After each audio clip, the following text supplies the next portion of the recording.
We're back on the couch. Let me move this. That's for the puppy. Oh, so today it's Monday. Happy Monday. It's not my usual Saturday or Sunday to come on and see you all. Today we're going to be talking about the DMV Dermatology and PPA group's first meet and greet, which is coming up on Thursday, June 27th here in the DMV. We're going to talk about my new book, How to Get Your First Dermatology Job as a Nurse Practitioner. The new Wecky skincare line, which is an innovative skincare line for people of color, created by Eunice Kofi Obeng, who is a cosmetic chemist and FAMU alumni. She has her inaugural event coming up this weekend, which I will be attending. So we'll talk about that, how I plan to market while I'm there. We'll talk about my own business and my website. And then I've been competing for Nurse.org's Nurse Converse podcast to be one of the 10 new hosts for season 2. We'll talk about where I am in the running and if I'm going to continue to participate in the competition. We're going to talk about Forbes self-made women's list that just came out. Like they just released like their new updated billionaire list, and one of the other lists that they put out is their self-made women's list. And I just listened to a wonderful conversation between Fawn Weaver, who is the CEO of Uncle Nearest, and Jasmine Starr, who is a very popular content creator. I mean, she has actually a very extensive background, but she makes videos here on YouTube. We'll talk about what I learned from that. We'll talk about what I would do if I was starting over as a student. And the advice I have for that. And of course, we cannot go a video without talking about social media and the importance of data analytics. If you're new here, welcome. I'm Dr. Kimberly Madison, a doctorally prepared nurse practitioner. And this is my YouTube channel where I share my journey to being a nurse practitioner entrepreneur. And I just share my lessons and my life in real time as a case study, because so often we don't get these lessons in school. And yeah, I just want to help someone do it faster, better, cheaper, more effectively than I was able to do it. And if you can learn from me or get motivated or make wiser decisions, then it will all be worth it. And so speaking of that, let's just jump right in. Especially if you're in social media, it's tough, right? You're competing with so many other responsibilities that you have on a day-to-day basis. And sometimes you can not want to show up and find a million reasons why you shouldn't do it or keep doing it. And you wonder, is it even worth it? I think we all share that if we've been on here for more than a minute. And I mean, I'm pretty persistent, so I will keep it something for probably longer than I should. And so when I was a biology major, I remember, there's always like a time in the semester where you can withdraw without it hurting your grade. And I think it must have been like in October or November was the date. And my grade wasn't that great. And so transitioning from high school where you get grades all the time to college where you only get like 3 tries and that's it. It took me a while to kind of have a little more sense of urgency. Like if it's October, November, you probably only have like really 1 or 2 big tests left, and it might not be enough to really pull up your grade. And so I should have dropped that course prior to, like, instead of finishing it with a bad grade, I should have dropped it and then took it over.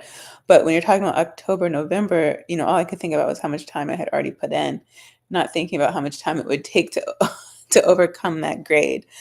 So yeah, when you're on social media, it can be a lot like that, where you're like, I'm not sure if what I'm doing is making a difference, especially if you only look at the number of subscribers and followers you have. And you should look at the data analytics. They're super important. So depending on what platform you're on, they may or may not make it accessible until you turn your page into like a business page or creator page, and you get access to more tools and more data. And those data analytics can tell you the best time to post, who's looking at your content, the best days, what kind of content people prefer. And so for me, it's been this nurse practitioner diary series. I also do like my own skin because I have melasma and atopic derm, which has caused some hyperpigmentation. but these are the most popular. And data analytics are really important, but what's more important is your own goals as to why you're on here. And so when you talk about these big numbers, 10, 10,000, 100,000 of followers, if you're not there, it can get a little daunting. Like, should I keep trying? And to that, I say it just depends on what your goal is. And so to that point, someone reached out to me on social media. She's a chemistry major, pre-med chemistry major. And yeah, she just asked a simple question. And it just so happened to line up with an interview I had for the Melanin Initiative podcast, part of our series, Becoming a Physician, where the guest star is Clarence Sams, who is now a second year med student. He's at Charles Drew. He's part of their inaugural cohort. He also started their dermatology interest group. And so he's agreed to let us follow his journey every semester. And so we finally caught up with him since his spring semester ended. He's now at Stanford doing wonderful things. That episode will go up in July, so you'll have to follow there and watch that to learn more. But he was so kind. Since I knew I was going to be talking to him, I thought, you know what, here's someone who has questions about dermatology. She wants to be a dermatologist. And while I can give great advice, here's someone who's literally just walked in her shoes. And he was kind enough to let her join our interview. And so that's going to be super exciting, because in every episode, I'll say something to the effect of, like, I'm so grateful for you taking your time, allowing us to share your journey. I know something you say or do is going to inspire the next generation. Well, for sure, we can talk to the next generation right now. So it was super fun, and just really grateful to be in this position to do that. And I just brought that up because the only way I knew she existed, she knew I existed, is because of social media. And it was able to be done without having 10,000s of subscribers. And yeah, and kudos to her for just being willing to try. Um, she just gave it a shot. And so it was fun to do, and it was great to catch up with Clarence. And yeah, he's just doing so many great things at such a young age. And so that hasn't been scheduled yet, but I will put the link for you to follow the Melanin Initiative in the podcast. Speaking of which, we are starting our Patreon page, because we have an initiative to go into the community and talk to students and the faculty about the importance of primary care, and also how to measure an accurate blood pressure. You can't have nurses in the building, nurse practitioners, and not have everyone at least learn a skill, right? And so, yeah, we'll teach them how to do it accurately and how to read the numbers and how to respond and act accordingly. And so the Patreon page is a place for us to collect donations so we can purchase our first 25 blood pressure monitors and go into the schools, kind of set up little stations.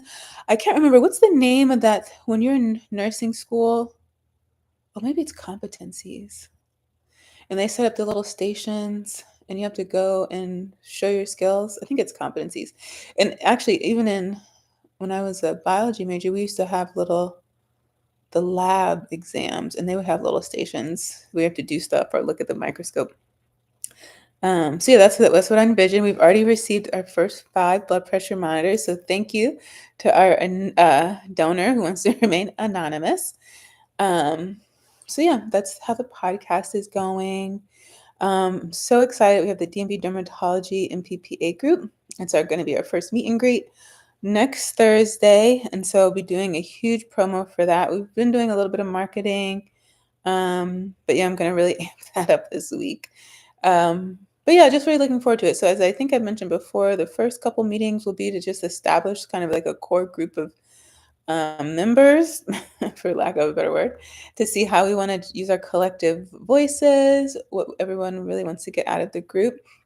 I know me personally, I love to have these in-person opportunities, because in the clinical setting, it's just all about the patient. And so if you're a learner, if you're just trying to grow, you can't always get your needs met in that setting. And so just coming outside of that is going to be great for advancing our clinical practice, learning about entrepreneurial opportunities, getting to network with other people in the area, find out how they handle day-to-day challenges as a clinician in practice and outside of that.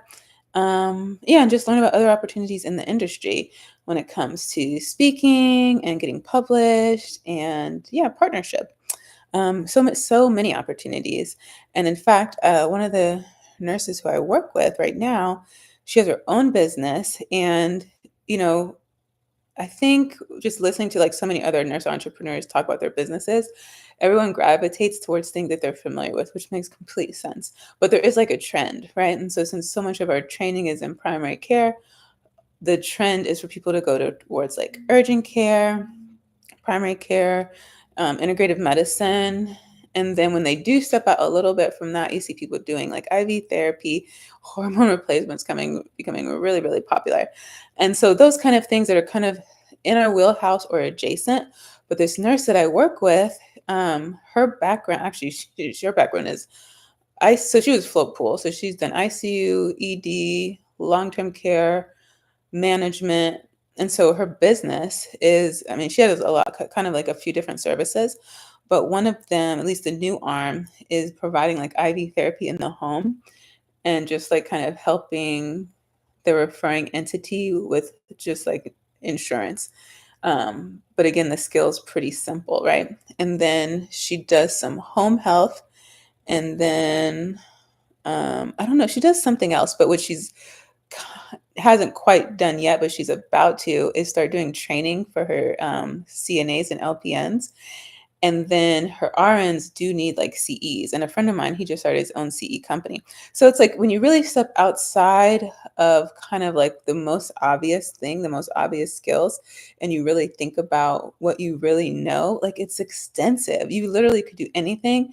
And when you, especially if you focus on just like, say, one thing, like say it's like even the shot nurse.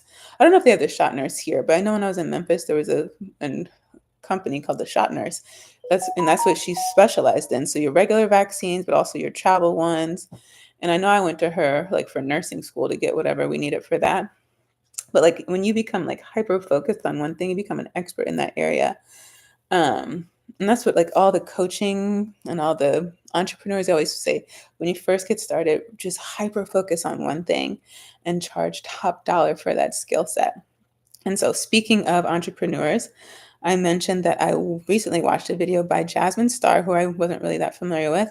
She did an interview with Fawn Weaver, who is the CEO of Uncle Nearest. And that I'll put the link to that in the bio.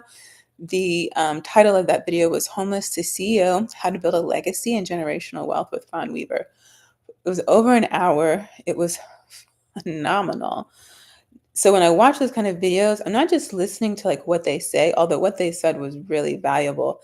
And I love how Jasmine, who's the host, kept bringing it back to the viewer to tell you like what you can get out of this conversation, how you can apply these lessons that Fawn has learned to your current business.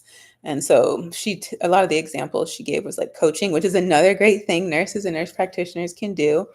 And so when it comes to coaching, especially as a nurse or nurse practitioner, um, you don't need like a separate certification or license. And so I know that Dr. Late de Jesus, who's on the Melanin Initiative talking about lifestyle medicine, so she uses her NP degree to provide care to her patients that she sees in person.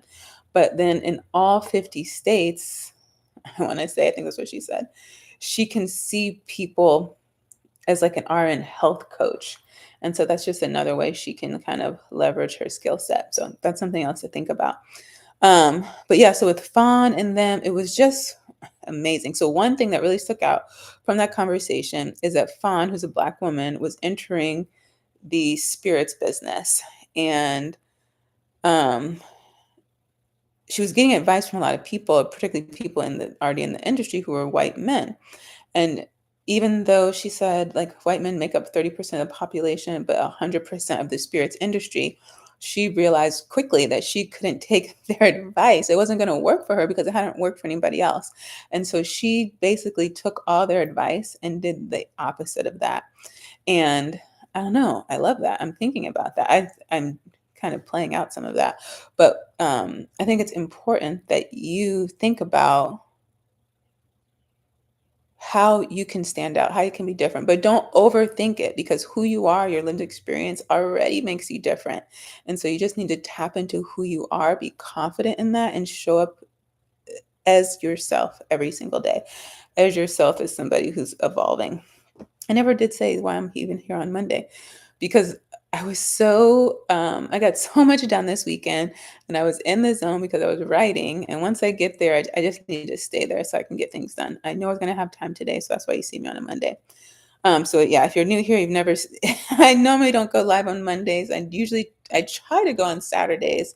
If that doesn't work out, I'll do it on a Sunday. But I was really in the zone because I really want to get that book done this month. And so there's that. So yeah, so with Fawn, do things differently. Um, and so I'm really thinking about that. I feel like I have been doing things differently, especially with my business, because nobody does derm.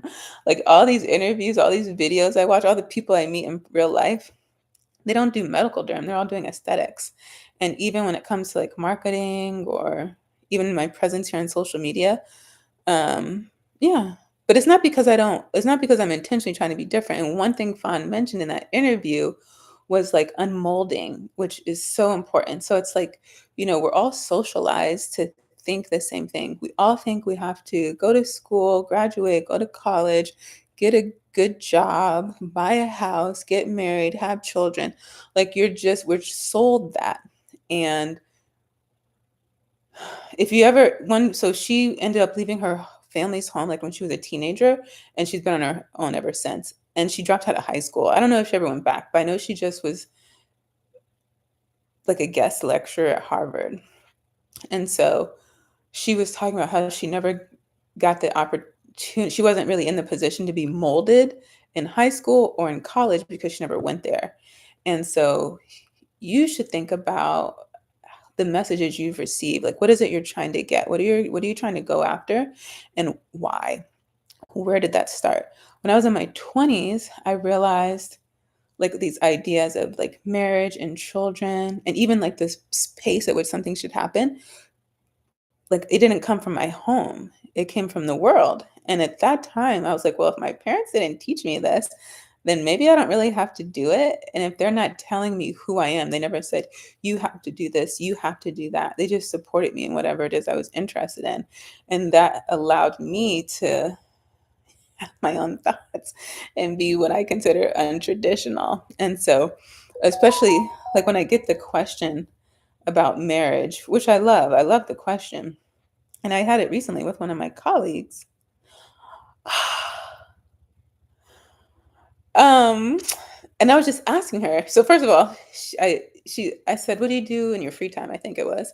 She says, "Oh, think about getting married and having kids." And so she's from the South, and so I was just like, you know, that's kind of the culture there, right? It's just like all the women are raised like that mindset. Go to college and get the MIS degree, the MRS degree, like get married while you're there. Which I thought that too. Like we all grow up the same way.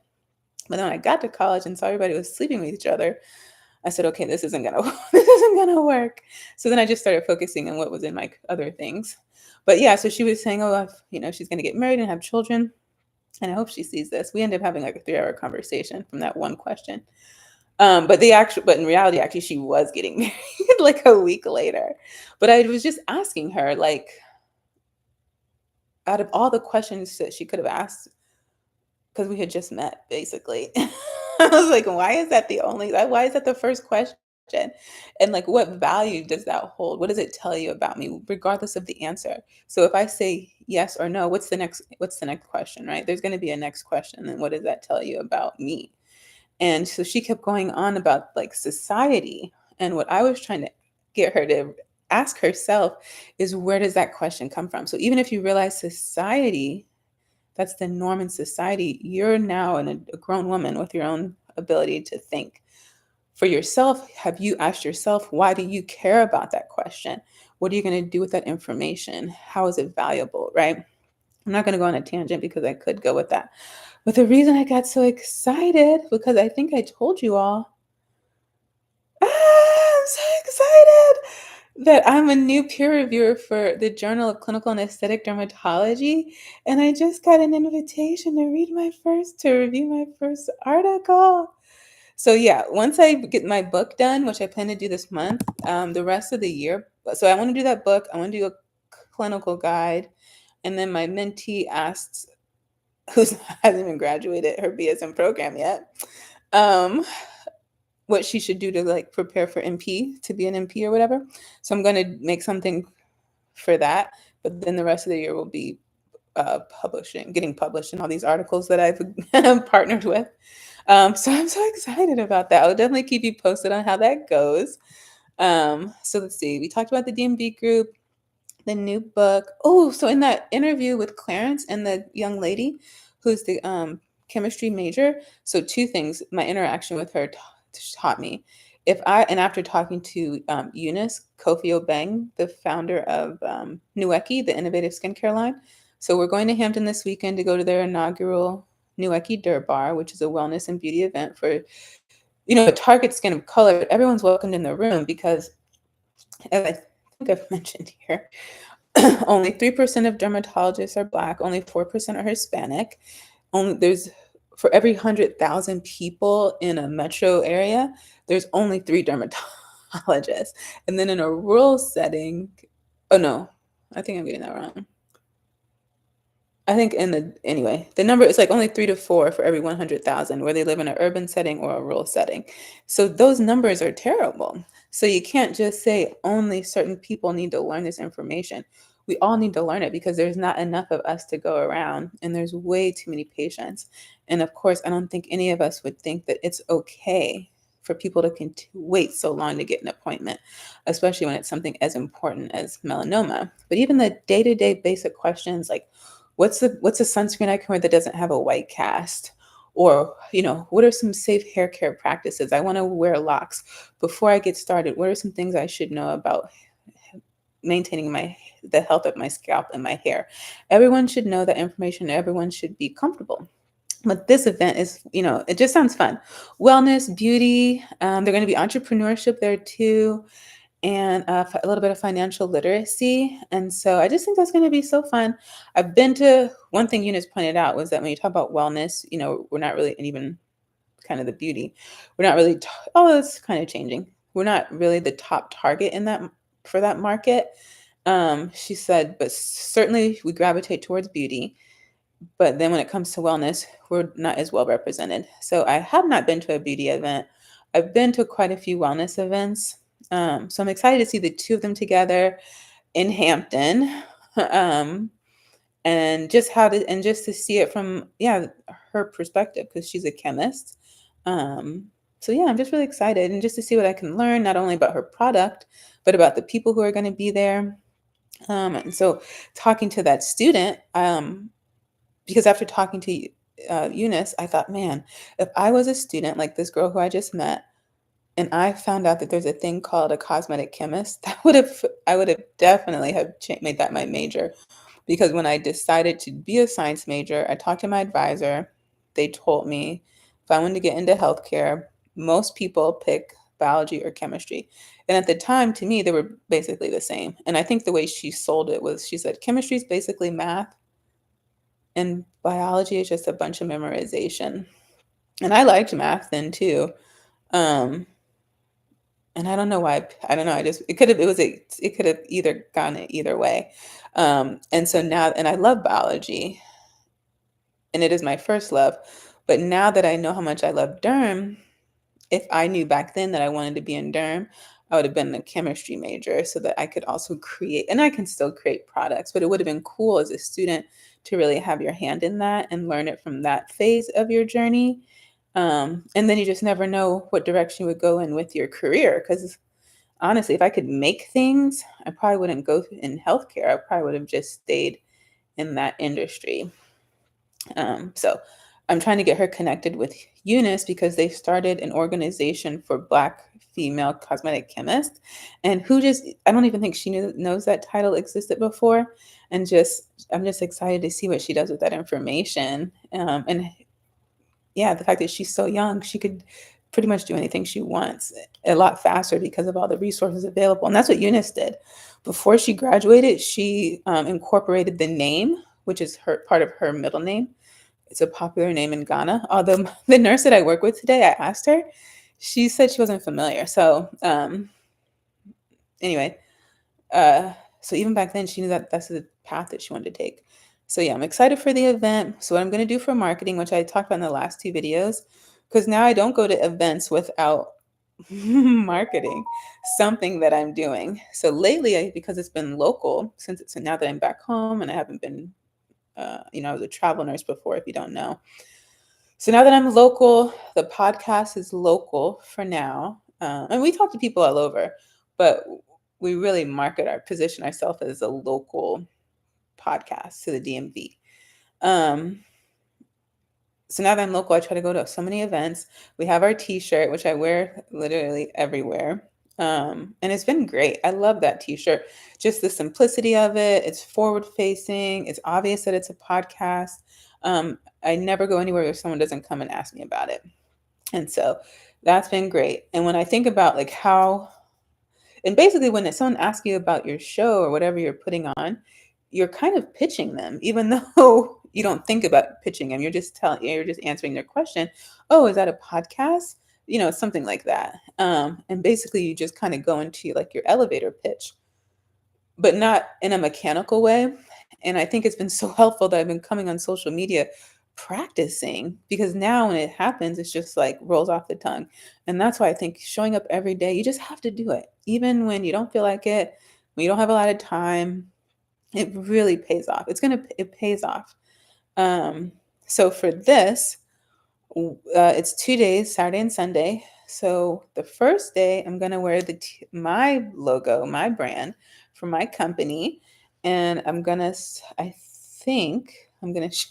I'm thinking this out. I've been thinking about it for a while, but I'm gonna make my website live for the business for the practice, and then when I go to this event, invite people to come and join the wait list. So yeah, so that'll do a few things. One, it'll help me see the interest where where people are interested, but also it will help me get indexed on Google. So it takes about 3 months for Google to really recognize your website. And the more people that visit it, the faster you get indexed up to the top. And so typically, let's say you start your business today, the advice will be like, the first 3 months are going to be slow. People don't really know you exist yet. And that's because Google doesn't even know you exist.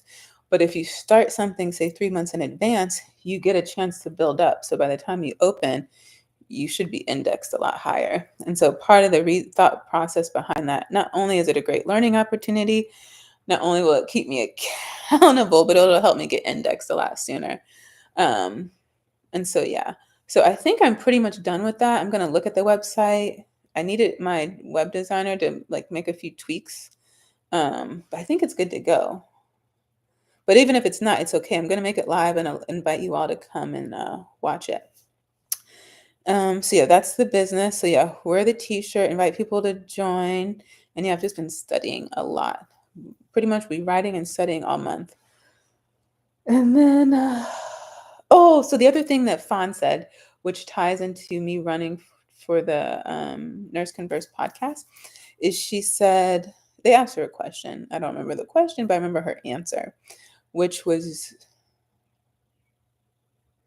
I was seeing if I remember the question. It was something like, what should somebody do? I don't remember, but her answer was dream bigger, fail harder. And you hear a lot of entrepreneurs talk about this whole like risk, right? And your ability to tolerate risk. And I like this concept of dreaming bigger, and it really comes down to exposure.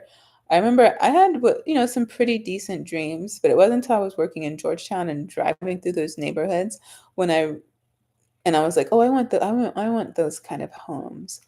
And then I realized how much work it actually would take to have that home and maintain it. And it completely elevated my dreams. Now they're even more astronomical. But you know what? When I was listening to Fawn talk about being in a room with, I don't even know the term because I never heard of it, but it's above millionaire I might even watch that interview. It was so good. It was so good. If there's anything I recommend this week, that would be something I would say make time for and be able to give it attention. Don't be doing a million other things. Like you might even want to write down some of the top 3 lessons from that video. But this whole concept of dream bigger, it's hard to dream bigger if you're not exposed to what bigger dreams actually look like. But in addition to that, it's this whole concept of failing harder. So I'm running to be one of the hosts, and each week I believe they'll update us with the lineup. And so I should have double checked this, but I believe I'm so there's 100 of us on the list, and I believe I'm 40. I want to. Oh, what do you know? She just sent another email. Let's see.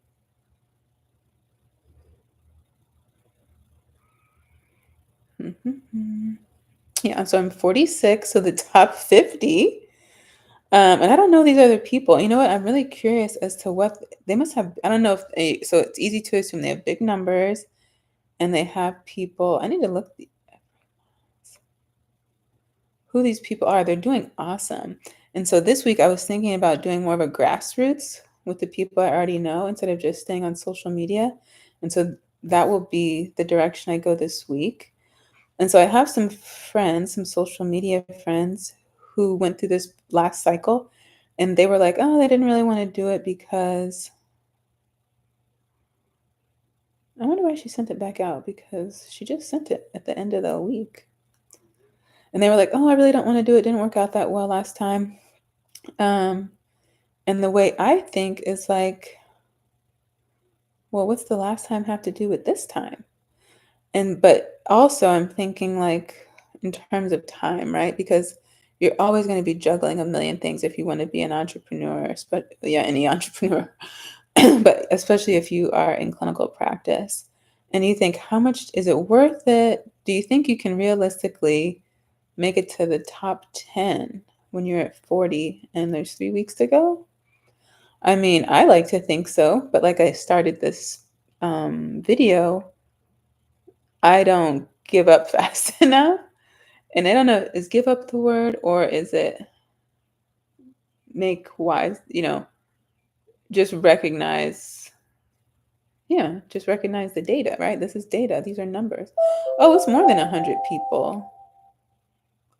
Oh, this is updated.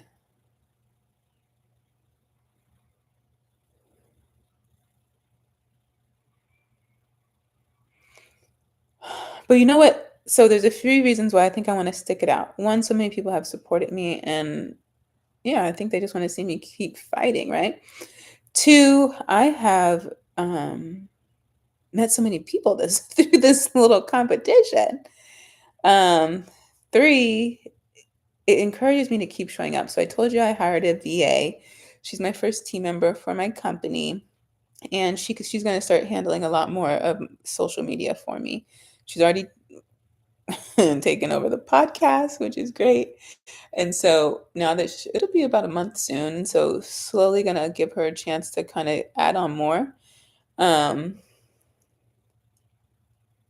and I forgot why I even said that. Oh, so this whole idea is like one of the tips for social media is to do batch content, right? And I don't do a great job of that. I don't do a good job of that, but I want to do better. And I want to make it easier for her. So if I could create a bunch of videos and send them to her and she can post them out and then not have everything be kind of just like so urgent. But last week I was just like, you know what? By showing up every day and practicing every day, like I'm practicing every day and getting better every day. And so I'm still on the fence about that because yes, it allowed me to practice every day, but then it also takes up time every day. Now I have gotten way better about how I utilize that time. Um, and with her help, I would spend even less time. Um, so I'm not sure about that. So I'll come back and let you know. If you have tips on, how you kind of make that decision yourself, let me know. Because I guess there's other ways you can show up, right? Um, so yeah, just thinking out loud on that one. Um, yeah, so Did I talk to you all about the tiny homes? I don't think I did. I think I forgot. I should have checked. I don't think I did. So yeah, we went to the Tiny Home Expo last weekend. Did I talk to you guys? So anyway, I finally checked it out. I went on the website. I want to say it's like 4 or 5 homes on the property out in Cape Charles, Virginia, which is like 3 hours from well, he said it was 3 hours from Fredericksburg. That's where the expo was. Um, and so it's real. Each home has its own colors and personality and experience, which is what they really emphasize. There's a little chapel so you can get married. You can walk to the beach, and then there's like a little downtown, like Main Street type vibe. But I love it for a number of reasons. One, I love the tiny home community. We're going to do a whole episode on the podcast, especially dedicated to the benefits of tiny homes when it comes to addressing the housing shortage as well as intergenerational living. So having people having this multiple generations living in the same setting, which I think is a trend that we're going to continue to see increase as older adults continue to become the fastest, largest growing age population.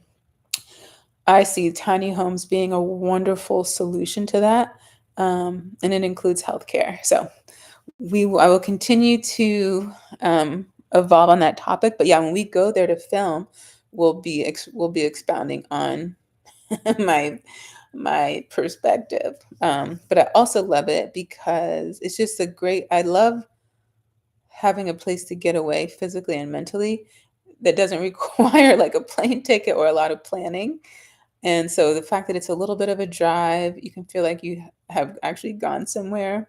It's peaceful. It's not, I mean, there might be parties there, I don't know, but there's no temptation with that. Like if you just want to go and relax or rest or write, whatever it is you're trying to do, maybe you just want to be in a place where you can just be creative and let your mind explore. I just think it's great for that. Um, and so I don't know if a lot of people come talk about like what life is like after traveling, but when you're traveling, you're always somewhere, right? So even if it's just like the weekend and you're off, you don't really have to plan to go anywhere because you are already somewhere. And anywhere you go, it's going to be the first time you go there. And so you kind of miss some of that. At least I do. I still have that urge to see the world and have these experiences. And so this little community is great to just like hop in the car, take the dog, and just be away. And so I have that link in the description box for you. Huge shout out to them for even extending the offer for us to come and film on the property. Um, so yeah, speaking of filming, so I talked to Clarence last week.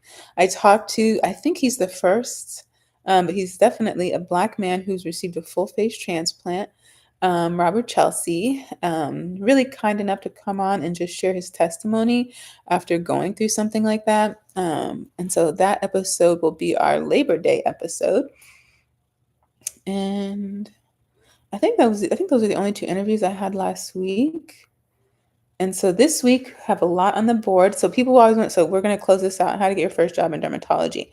So, of course, I mentioned it, and I have a bunch of things in the book about it, which I'll come back and update you on where you can purchase the book because it's going to be a hard copy. And so I want it to be available on the Mahogany Dermatology website. So I'm working with my web designer to get that up and running. So stay tuned for that. But people are always going to tell you to go and shadow, right? One, so that you know exactly what it is you think you're in love with. And two, so you can get experience so someone can, vouch for you. You can make these connections. And so let's talk about shadowing, which I'm going to steal this tip from Clarence because it was great. So he told the young lady in the video with us that she should start with her primary care provider. One, and particularly because she was a pre-med student. And so, yeah, even if you're a student or a nursing student, and shout out to my cousin who just got accepted to Virginia Commonwealth University. I just found out he wants to go into nursing. So, I'm going to be in his ear like crazy. Um, I'm, I'm so excited. Um, so when you're in the very beginning and you think you're in love with something, you really need to explore all of it to make sure it's what you love and try other things too. um, for yourself, but also what he suggested was it shows the school or whoever you're trying to employ or whoever, whatever it is, scholarship, that you've explored everything and you still are committed to this. And I think it's excellent advice. And so you start with your primary care to really give you that medical exposure because the basics, unless you want to do aesthetics, but the basics of general dermatology is medicine, internal medicine, general medicine. And so start with them for the exposure, but also they know people. They know people who work in dermatology. They can give you a referral, they can be a reference. And so I think it's fabulous advice. And so that's my tip for you today on how to get your first job in dermatology. Stay tuned for when the book is available. Um, like I said, I think the goal is to have it done by the end of the month. And with the way my schedule is set up for this month, I'm really confident that that can happen. So let's see, let's make sure I talked about everything that I promised so that I don't leave and say, oh, I forgot. Yeah, so everything I mentioned today will be in the description box, including the link to the virtual preceptor shop, which is digital tools for nurses and nurse practitioners. Because if you want to be a derm NP, there's a few steps you have to take to get there. One of them is become a nurse, and the other is to have mentorship. And so the virtual preceptor shop right now has the book How to Become a Nurse. And I linked the latest article to the Mahogany Dermatology blog in the description box too, which tells you all about the book, which is both for students. It's an interactive workbook. You can download it, you can fill it in using a PDF reader, but it's also a ready-made presentation speech for anyone who wants to talk to a student or a group of students about nursing and healthcare. All you have to do is open it up, download it on your big screen, and you can give the presentation. You don't have to be a nurse or in healthcare to give that. And I'm also available if you want me to give it personally. And then the other one is the mentor book. And so mentorship is super important. Once you get into nursing, you're going to be told over and over again how important it is. In my experience, I was told the same thing, but the person telling me didn't tell me how to get one and they didn't volunteer themselves. And so in this workbook, which is another downloadable, interactive, PDF fillable workbook that you can download immediately and take advantage of immediately, it gives you the steps. And so it's based on my experience of being in healthcare for almost 15 years, realizing the bigger picture of what I agreed to. And so I would just love to help you gain that understanding to make sure this is the path you want to take. And then if you decide it is the path you want to take, how to do so strategically so you can save time on money, save time Googling and watching YouTube videos, and just be more prepared and more confident. When you write your personal statement, when you apply for jobs, apply for scholarships, look for mentors, when you're talking to people in person, over the phone, um, over dinner, in a grocery store line, because when you meet people, or it's even through a digital context, they want to know who you are, what you're looking for, and how they can help you. And you need to get to the point pretty quickly so that they can see that they're interested in learning more. And sometimes it's hard to know how to do that if you've never done it. And so I set up these questions for you to help guide you in that direction, and to invite you into a space that you are able to be reflective. Yeah, and like I said, you can repurpose the answers to these questions. One young lady who's actually a pre-PA student who used the book said that she really appreciated it because, she's the first in her family to take this journey. It's taken a few twists and turns than she expected.